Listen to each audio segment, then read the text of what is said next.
The lack of critical thinking in the mainstream media is just at a bottom, you guys. These people literally, just to do their jobs, to complete their role of journalism, they literally just call people who work in government, get the government side of what's happening, and then regurgitate it.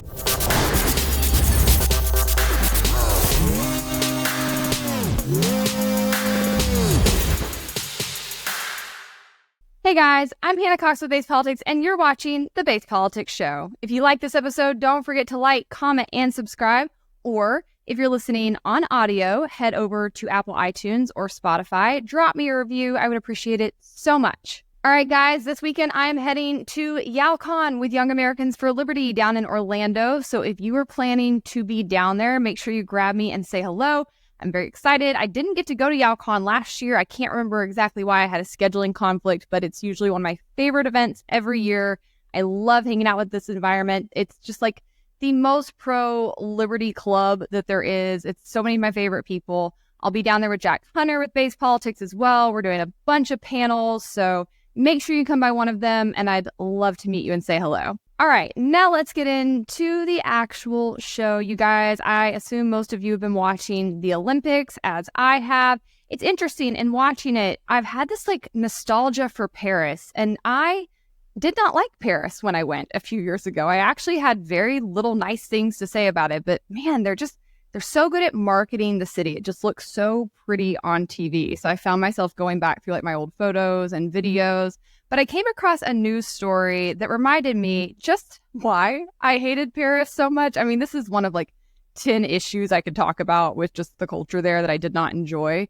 But probably high on the list is their complete cracked mentality when it comes to climate issues. And I think this is true for most on the left, as I've said for many, many years. I care about the climate. I think as both a Christian and as somebody who just cares about the world around them, cares about humanity, we should be concerned with the environment. We should care about our resources. We should work to take care of what has been entrusted to us. So I am not somebody who is a climate denier. I'm not somebody who says these issues don't matter. I am somebody, however, that says the left's agenda on these issues is a Trojan horse. And that is because if you actually start digging into any of their large initiatives, what you will quickly find is that they are a plan to transfer wealth. And by transfer wealth, I don't just mean from the wealthy here in the US down to people who have, less wealth, less means. What I mean is it is a plan to transfer wealth from wealthy countries to other countries. And so, of course, the United States has been a top target for many of these initiatives. Not only do I think there are a lot of socialist underpinnings when it comes to the climate agenda on the left, I also think many of their ideas are complete bogus. You do not have to be super astute at science to start digging into these plans and recognize they would do very, very little to actually address the climate issues that we have. The solutions that they want to lean on are often horrible and would not work for a large population. And we're seeing that at play when they're tried over and over and over again. And at the same time, they spit in the face of market reforms and smart policies that the right has introduced on climate issues. And they don't want to ever actually go down those pathways. Instead, they just keep pushing these ulterior motives. And at the end of the day, their agenda would do nothing to reduce the actual harms happening to our climate. And in the process, they would make everybody equally poorer and worse off. They just will continue to reduce the quality of life for all of us in the process of transferring this wealth. And we see that at play in the Paris Games right now. I want to roll this TikTok for you. Apparently life at the Olympic Village is an absolute shit show, and food is the biggest reason why. France is trying to push a healthier plant-based diet, and athletes are saying it is not cutting it. They don't have enough calories, enough protein, and just enough food in general. Second reason for the issue is that the Olympic Committee has come forward saying they are having some supply issues. In other words, they can't get enough food. The third reason for the complaints is some athletes have said that they have received raw meat. In fact, the entire Great Britain Olympic team has been told not to eat any of the food at the Olympic Village. The second biggest issue is the air conditioning, or lack thereof. In an attempt to run the most eco-friendly Olympic Games ever, the committee opted out of air conditioning. Instead, they planted shade trees and installed fans. Rooms should stay at 79 degrees Fahrenheit. After getting enough complaints from Australia and the United States, the committee allowed some athletes to bring in an AC unit. The Olympic Committee has responded saying they have heard the complaints and are trying as hard as possible to rectify these issues. Okay, so to recap here, they're bringing in the best of the best in every single sport across the world. These are top tier athletes who are at peak performance, and they are refusing to feed them the nutritional diet they need in order to compete. That is just par for the course. Honestly, it's par for the course. It would be funny, except for if I was an athlete, I would be high-key pissed. Like, I can't even go to sleep if the thermostat is over 72 degrees or so. That is 79 degrees is crazy. This sounds like an absolutely miserable environment. I'm sorry, I don't mean to laugh, but it is just so ridiculous to think about people who have trained and suffered and sacrificed and worked and worked and worked to get to this pinnacle of their career. And they're basically in jail when they get there, being fed crappy food. They can't get air conditioning. They're in these stuffy, hot rooms. Like, it sounds absolutely miserable. Now, I wasn't actually aware this was going on. Like I said, I've been watching the Olympics like loosely. I'm mostly just into women's gymnastics. I love women's gymnastics. That started back when the Olympics were in like Atlanta when I was a kid. You remember the 1996 women's team? I was the biggest Shannon Miller fan. And then when Carrie Shrug did that run with her like sprained or broken ankle and she still landed it and stuck it, that is one of the greatest moments in sports history. So I tune into the women's gymnastics every year. I watched it this year. Go Team USA. Love to see us take the gold. Other than that, I don't really tune in that much. So when I saw this TikTok, I was like, I have to fact check this. This can't be real. So I start searching, and sure enough, it's real. And also our media is like playing the apologist role as well. So I have to turn your attention to an LA Times article that is just bonkers, but also summarizes what's really happening on the ground in these games. So they start off noting that the organizers of the Paris Olympics, which began Friday, have done a lot of things right in their efforts to make the 2024 Summer Games the greenest in history. They are using mostly existing stadiums and sports venues instead of building new ones, locating them as close as possible to the Olympic Village to cut travel miles. They're taking measures to cut food waste by not feeding them, and single-use plastics, and to offer local plant-based food to slash the game's carbon footprint. One thing they got wrong, though, was expecting athletes to go without air conditioning in their rooms. I mean, even just by that first paragraph, I think they got more than one thing wrong. I can't get over the fact that you were telling world-class athletes they can't have meat, and they're expected to perform like at the top of their game. This is just, it's crazy. Anyways, they go on to note that instead of installing AC to keep housing safe and comfortable for thousands of athletes staying in the Olympic Village, organizers plan to rely on a geothermal system that pipes in cool water underneath the floors.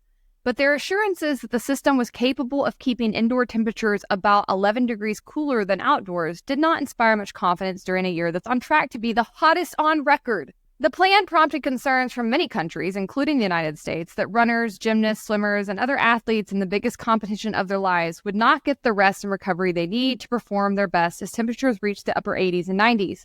As Matt Carroll with the Australian Olympic Committee put it last year, we're not going for a picnic. It's hard to think of anything more important than fighting climate change, and conservation has an important role in that battle. But organizers' insistence on an AC-free Olympics was unnecessarily austere and short-sighted, a case of good intentions gone too far. And it's an odd position given that France has a pretty low-carbon electrical grid due to most of its power coming from nuclear, as well as experience with devastating heat waves, such as the one that killed 5,000 people last summer and in 2003. Like, a quick reminder, not providing air conditioning in the heat of summer can get people killed. I think air conditioning is such a luxury, but it's such a newer luxury. It's kind of astonishing to me that people have so quickly forgotten that it saves lives. Yes, it's nice to have a cool room to go into. It feels better than having to sit in a hot and stifling room. But that is not the end of it. It's not just a question of comfort, especially when you're talking about athletes who are performing. It can be a matter of life and death. Heat kills people, okay? This is a 1 + 1 = 2 situation. Secondarily, as they're even noting here already, this is virtue signaling. This is all virtue signaling. This would make very little difference on the actual climate issues that we're facing.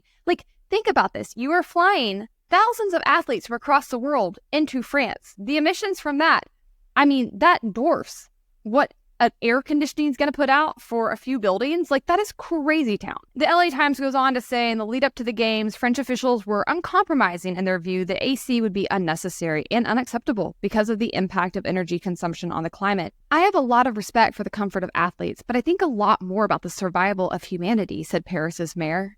The survival of humanity? Ma'am, the survival of humanity does not hinge on whether or not you provide air conditioning in a couple dorm rooms. Be so serious. Like, these people are always just so self-important and wrong. It's astonishing. They go on to say, given the high temperatures expected in July and August, the US, Canada, Australia, Japan, and a number of other wealthy, sane countries decided to provide portable air conditioners for their athletes.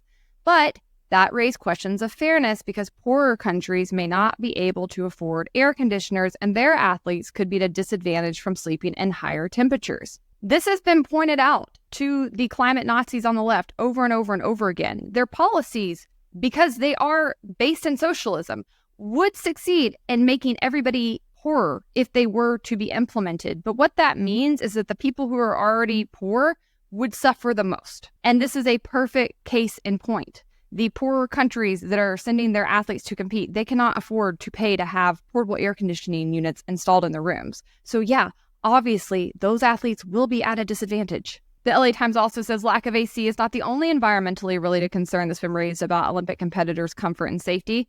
Still unanswered is whether the polluted Seine River will be safe for athletes to swim in. And many athletes are unhappy about the return of those recyclable cardboard beds that were used in Tokyo. I bet they are. That sounds Ms. Europe has vastly different views on air conditioning than the US. Few French homes are outfitted with AC, and France has in recent years tried to crack down on overuse of AC, including fines aimed at getting air-conditioned shops to keep their doors closed to keep the cooled air from escaping. It's a huge contrast with the US, where offices, malls, and movie theaters are often blasted by frigid levels of AC. That's not something for the whole world to aspire to either, according to the LA Times, although I would argue, yes, it is. And I would also point out that there are multiple reasons for why most of Europe does not have air conditioning. One is because they have very far left views on climate issues, but the second reason is because they're poor.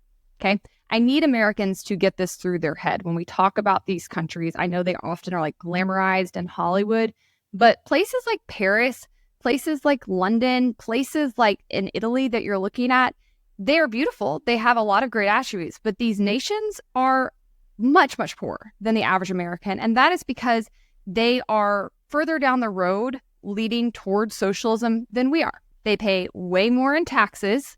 They have far lower salaries. I've covered this over and over and over. I'll slip a card in for an episode that digs into this a bit more. But you need to know this. They are on par with some of the poorest states in America. They can't afford air conditioning. Because again, I guess I can't say this enough, the more you move towards socialism, the more your quality of life goes down. I have to say, the other news story I saw that first clued me into this issue with the air conditioning in Paris was so interesting. It was actually about Simone Biles. Obviously, she is the greatest gymnast of all time. We knew that before this Olympics, but she has just like completely sealed the deal with this last round. My husband and I watched her performance. It was breathtaking. I mean, even just watching her next to the other gymnasts, like compared to them, she was just leaps and bounds above everybody there. It was absolutely phenomenal. And yet I noticed, and I thought this was unusual because like I said, I usually watch women's gymnastics. I noticed that all of the women's gymnasts this year were in like full makeup. I'm talking like eyelashes. I'm talking like nails. And I was sort of blown away. And I kept asking my husband, like, have you seen this before? That seems counterintuitive. Like, I can't really make a good fist with my nails. I feel like that would make you, far more slippery, like more prone to injury. Also, me personally, I cannot imagine wearing makeup and sweating. Like, the makeup would get in your eyes. Like, everything about it just seemed like awful. And I do not remember that being the case in years past when I would watch these kinds of athletics. So I had already noticed that. And I just think it's a testament to where we're at in the current media environment when everything's so driven by social media. There's so many comments that are being said about athletes. I covered some of that on Histrionics this week as well. I think there's a lot of pressure on women in particular, even while they're athletes and they're supposed to be focusing on their sport and the game and the competition. They're also having to think about like their looks and are they marketable and are they pleasing to the eye? And if they're not, they're going to get all this kind of commentary shoved back on them by loser trolls at home who probably haven't left their couch in a week. And anyways, I saw an article shortly after I had this conversation with my husband about Simone Biles and the amount of criticism she was getting online about her hair. You guys, about her hair. This woman is the greatest gymnast of all time. She's doing tricks that are so elite, that are so advanced, they're named after her. Like, other gymnasts have never done this. And we're going to talk about her hair. Drives me nuts. But also, I think secondfold, it is so annoying because this is something I am very well aware of that Black women deal with all the time. Stop talking about Black women's hair, for the love of God. But I saw this article in Root Magazine actually talking about this side of the controversy around Simone Biles and her very classy response. And in it, she actually blames the air conditioning, which I just thought was so interesting. Their article covering the controversy says, even so, it doesn't seem like Biles is sweating, all puns intended, the small talk, as evident by a since-expired post to her Instagram story, where she preempted potential negative comments about her hair, appearing to be riding a bus with no AC alongside other athletes while in Paris for the 2024 Olympics on Tuesday. Biles told fans her hair was being subjected to the sweltering Paris heat. Don't come for me about my hair. It was done. But bus has no AC and it's like 9,000 degrees, she captioned in a post while donning a ponytail, later adding, gonna hold your hand when I say this. Next time you want to comment on a Black girl's hair, just don't. So yeah, the lack of AC seems to suck all around, and it should be a very good reminder for people here in the US who are constantly having this kind of an agenda shoved on them, constantly being pressured to support these ideas. They don't work. They do not fix the environment, and they suck. They're going to make your life terrible. We don't want to live like the French. Again, for a multitude of reasons, but this is a good one. All right, guys, moving on. Last week on the Base Politics Show, I covered KOSA, the Kids Online Safety Act. I'm not giving another summary this week for time's sake. If you didn't catch it, I'll drop a card, go back and watch that episode. But me and many, many others across the political spectrum have been working hard to try to stop this absolute monstrosity from passing this week. And we lost. It really sucked. I was so sad. I feel like I have had so many wins in public policy, and it's really, a great feeling. It makes you love your work. It is the reason you get up and keep fighting. But man, when you lose on big ones like this, it is tough. It's so demoralizing. It really just feels like, is it all for nothing? Are we all just working so hard to stop this inevitable train from going off the tracks? Because the number of Democrats and Republicans that were signed onto this was astonishing. It had over 70 co-sponsors in the Senate alone. I mean, that means it could have passed with literally nobody but the sponsors voting on it, okay? 70 out of 100, you're good. So there was very little chance we were going to stop this, but we tried. We fought valiantly. I was really impressed with the coalition of people that spoke out. It was people across the political spectrum. It was, people who I think are genuinely consistently concerned about civil liberties and constitutional individual rights, even though we disagree on a multitude of other fronts. And I thought we did a really good job raising the alarm. I love to see so many of you engaging in my comments. I saw so many people saying that they reached out to their senators for the first time, that they were going to do it more. That's awesome, guys. And I know sometimes it feels like it doesn't matter because you're not going to actually talk to them. You might not even get a response, but it does matter. I've been on the Hill. I've seen when they start getting dozens of messages on an issue, they start paying attention because they simply don't hear from people all that often. So for those of you who did engage, good job. I'm sorry that we lost this one. It was a tough one to swallow. Ultimately, it ended up being only 3 senators who voted against it. And they were Senators Rand Paul, Republican out of Kentucky, Senator Mike Lees, Republican out of Utah, and then Senator Ron Wyden, who is actually a Democrat, but I would say he's one of the best Democrats on civil liberties. He's very good on free speech. He actually seems to like capitalism, which, just puts him head and shoulders above most in either party. And anytime you see that coalition of people standing up for something, you need to know that everybody else is probably on the wrong side. They're probably attacking the Constitution to see that group come together. So the ultimate vote count, I think, was 91-3. Really, really tough day. I'll read you a little bit of coverage from The Verge about what went down. They said the Senate passed the Kids Online Safety Act, KOSA, and the Children and Teens Online Privacy Protection Act, known as COPPA 2.0, the first major internet bills meant to protect children to reach that milestone in 2 decades. This reporting drives me nuts. The lack of critical thinking in the mainstream media is just at a bottom, you guys. These people literally just to do their jobs, to complete their role of journalism, they literally just call people who work in government, get the government side of what's happening, and then regurgitate it. They're just like little government puppet shills. And then they think that they're so nonpartisan and critical thinkers and above everything. It's such a joke. Anyway, they said that Senate Majority Leader Chuck Schumer called it a momentous day in a speech ahead of the vote, saying that the Senate keeps its promise to every parent who's lost a child because of the risk of social media. And he called for the House to pass the bills as soon as they can. Democrats were taking a huge victory lap on this. I mean, as they should, because they've been working to get control of the internet this entire administration. That's been one of the top goals of Biden and his team. You can see here we have Kamala Harris. She said, "I applaud the Senate for passing the Kids Online Safety and Privacy Act today. This bipartisan legislation will help protect children's mental health, safety, and privacy online. I have spent my entire career fighting for the well-being of children, and I urge Congress to pass this bill so we continue to invest in our children and their health." Joe Biden's account, I say Joe Biden's account because I severely doubt he's actually tweeting, but his account said, "Today the Senate took a crucial bipartisan step forward to keep our kids safe online. Answering my call to strengthen privacy, ban targeted ads to children, and demand tech companies stop collecting data on our kids. I urge the House to send this bill to my desk without delay." Like, they're stoked. And I want to point out that Republicans gave them this. You have people like Marsha Blackburn and Ted Cruz who have signed on to this bill and pushed it and championed it. And it just makes no sense. You're literally giving your political opponents the permission and tools they need to censor your ideas online. I don't know if they are just complete morons or if they are just like complete sellouts. And it doesn't really matter. I can't really tell you which one's worse. Fortunately, though, it looks like the House may be pushing back. Thank God. This is from Tom Heber. He is the Director of Competition and Regulatory Policy at Grover Norquist Group, Americans for Tax Reform. And he reported that it looks like KOSA is dead in the House per Punchbowl News. It says the House Republican leadership won't bring up the children's online safety bill that the Senate passed on Tuesday. A House GOP leadership aide told us this about KOSA. "We've heard concerns across our conference, and the Senate bill cannot be brought up in its current form. This is a big blow to the effort, which is spearheaded by Senators Richard Blumenthal and Marsha Blackburn, and it comes just a week after Speaker Mike Johnson told us he'd like to get KOSA done." So that's good. Sounds like maybe they are hearing significant pushback. A bill cannot move without leadership, guys, okay? So anytime you see like the leadership, the majority in leadership backing off, that's a very, very good sign. Looks like Mike Johnson, the current Speaker of the House, maybe just be hot today. I don't know. Might be his first moment being hot in my book. So fingers crossed. House is only back in for about a week. So at least for now, it seems like we are at least delayed, if not safe from KOSA going into law.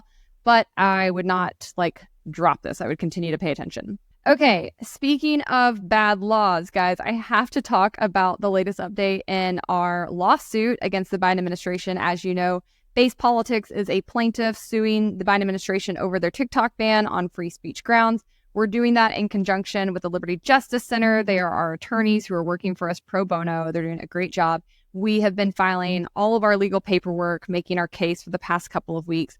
And as of the past week, we just got our first response from the Biden administration, and it is high-key hilarious. So this is from Merrick Garland, the U.S. Attorney General's office. This is a response to our lawsuit. It's over 100 pages long. This is so lengthy. So obviously, we can't work through all of it, but actually we can work through it a lot faster than we normally could, this kind of thing. And that's because the vast majority of it is blacked out. I couldn't make this up if I tried. They are literally trying to ban a platform because they want to control free speech. And then in their arguments for why they desperately need to be able to ban this app in order to block free speech, they are redacting their arguments and saying, oh no, they're too super secret and sensitive for the American people or even the other attorneys to read. There is just page after page after page of this, you guys. They sent it to us this week, and I was cracking up. And this is from our attorneys. They said the government filed its brief and supporting exhibits last Friday, but it blacked out large portions of its evidence and its brief,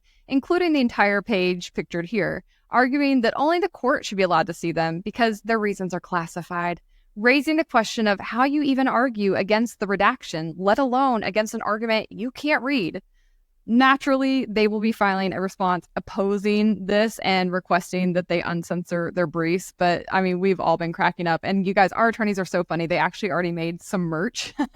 You can get it at this link I'll drop in the comment section, but I am definitely ordering one. They've got t-shirts, they've got hoodies, and they read the, quote, good reason for banning TikTok. According to the U.S. government, it has a picture of the redacted brief. Just to reiterate, in order to actually have the constitutional authority to do something at this scale, not only would the Biden administration have to prove there's an actual national security threat, which they in no way have or could, but even if they could prove that, they legally would still have to apply the most narrow, most curtailed kind of response in order to address a national security threat without violating Americans' rights. And obviously, going from here to banning TikTok, like they miss like 15, 20 steps in between. So I think they're going to lose. I think this is a desperate attempt to try to make it look like, oh, it's so super secret and sensitive. It's so scary. We can't even like reveal it to the public why we have to protect them from this app. But that's not how our country works, thank God. And I look forward to seeing what their actual ridiculous arguments are, because I don't think they have anything. I think this is all smoke and mirrors. And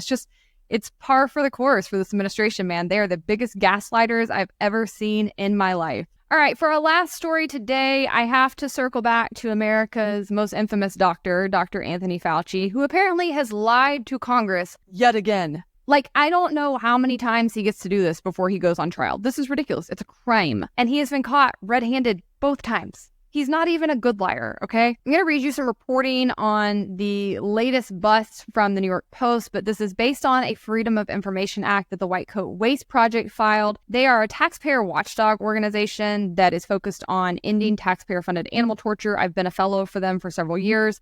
They're the same nonprofit that accidentally stumbled upon the information that we were illegally funding gain-of-function research in China and probably started COVID a couple of years ago. The White Coat Waste Project is also the same group that broke the Beaglegate scandal, which, if you'll recall, started making headline news in like the summer of 2021. It became a huge controversy because, thanks to other Freedom of Information Acts they'd filed, they became privy to the knowledge that Fauci had been funding not only animal torture, but specifically beagle puppy torture in other countries. And this was really grotesque, heinous stuff. I'm not even going to repeat what the experiments entailed because I honestly think it might get me docked on YouTube. You can go look it up. Again, I'll link to White Coat Waste and to their information and reports that they have released around this.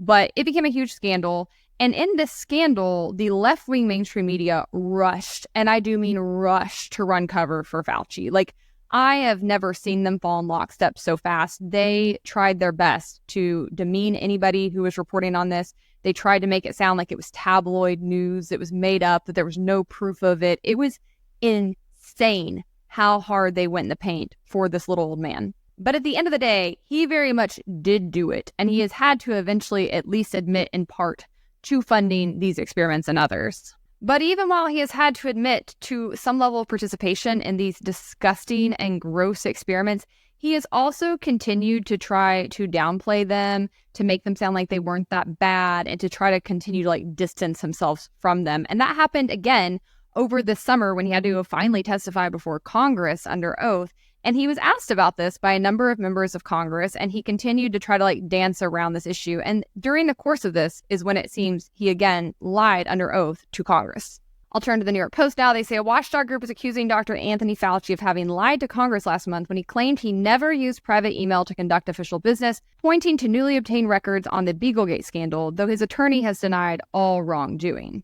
Fauci, 83, told a journalist in October of 2021 that he would reach out to them through his private email address during a public relations firestorm over research being conducted on beagle puppies by his National Institute of Allergy and Infectious Diseases, FOIA records obtained by the White Coat Waste Project and exclusively shared with the Post show. The controversial agency-funded research included the tormenting and killing of beagle puppies in Tunisia to learn more about a parasitic disease.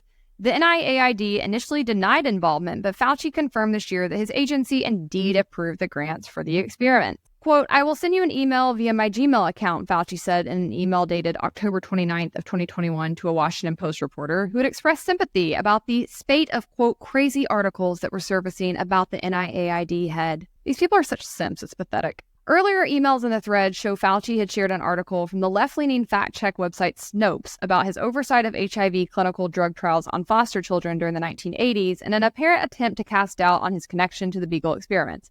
You guys, these fact-check organizations are a joke. Snopes, factchecker.org, I have to fact-check them all the time. They are literally just there to run cover for the official narrative. The Snopes article referenced rumors meant to disparage the NIAID director that included claims that HIV trials murdered disabled children. It also suggested Fauci was not responsible for allegations and included his approval of the taxpayer-funded Tunisian dog experiments, which at the time had prompted a bipartisan letter of condemnation from members of Congress.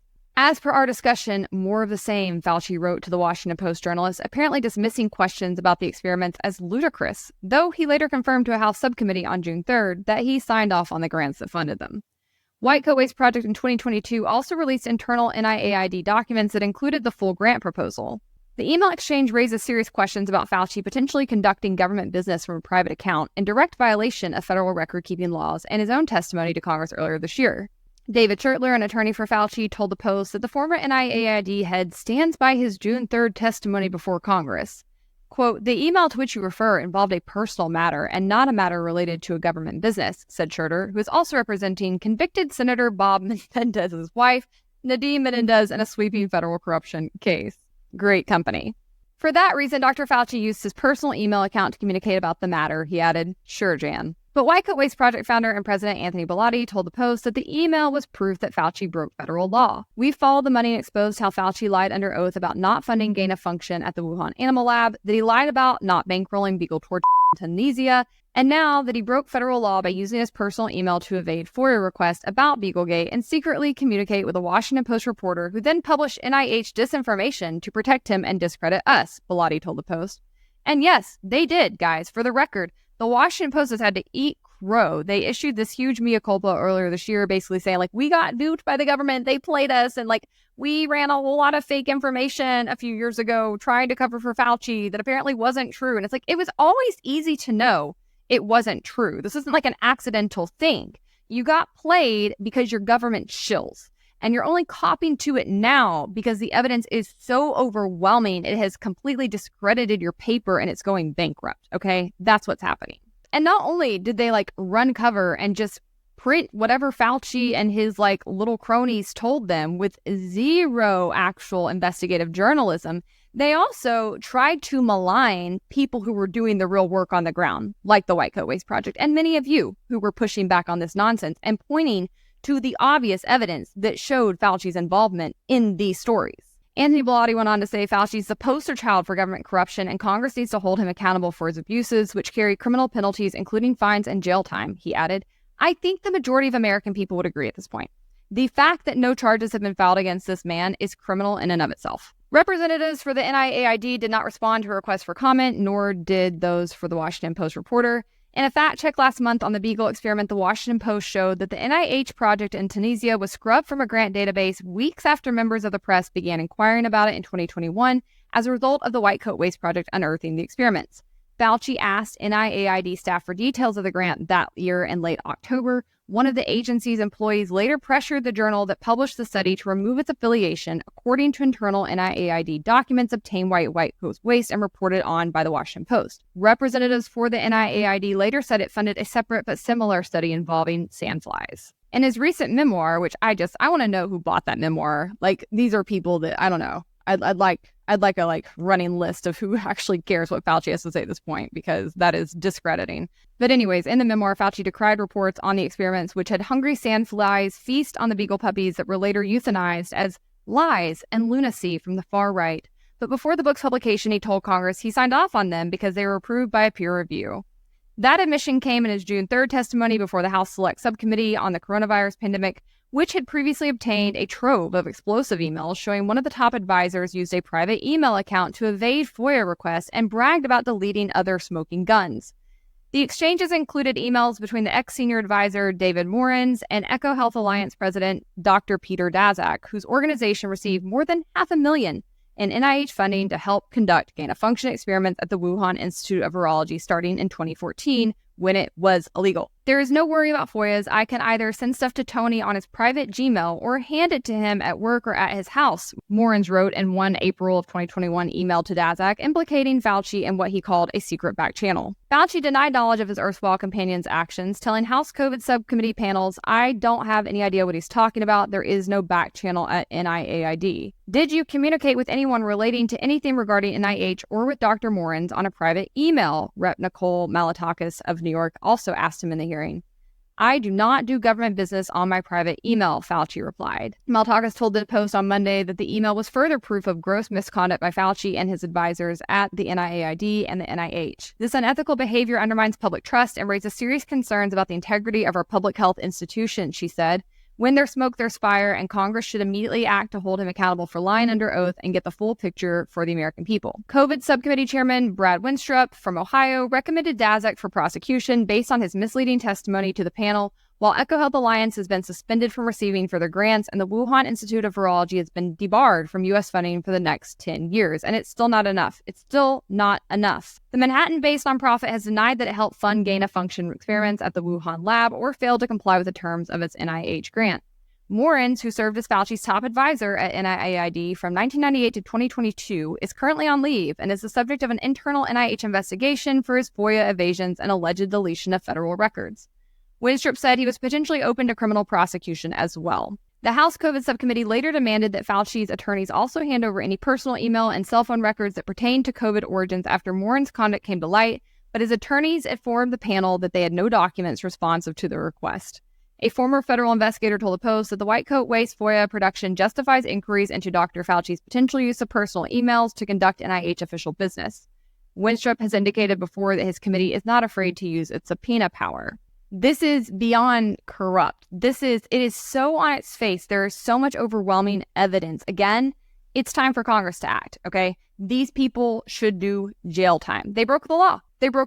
And most likely, the repercussions of them breaking the law created a global pandemic that killed millions of people and crippled our economy, leaving us with domestic implications we will have to grapple with for decades. These people are criminals, and they have to be held accountable. This is absolutely inexcusable. Congress needs to go further. And I also just want to remind you right now that in passing KOSA, the morons in the Senate that co-sponsored this and that voted for this, they're giving these people, these unelected bureaucrats, these corrupt, seedy individuals in DC, the power to censor you, to censor your voice, and to shut down free speech online, which is exactly what Fauci and his cronies wanted to do all along. Were it not for us, were it not for our ability to push back, were it not for our ability to insist that people keep looking further into this, the mainstream media was not going to bust these people. Congress was not going to bust these people. The government was not going to tell you the truth about their activities.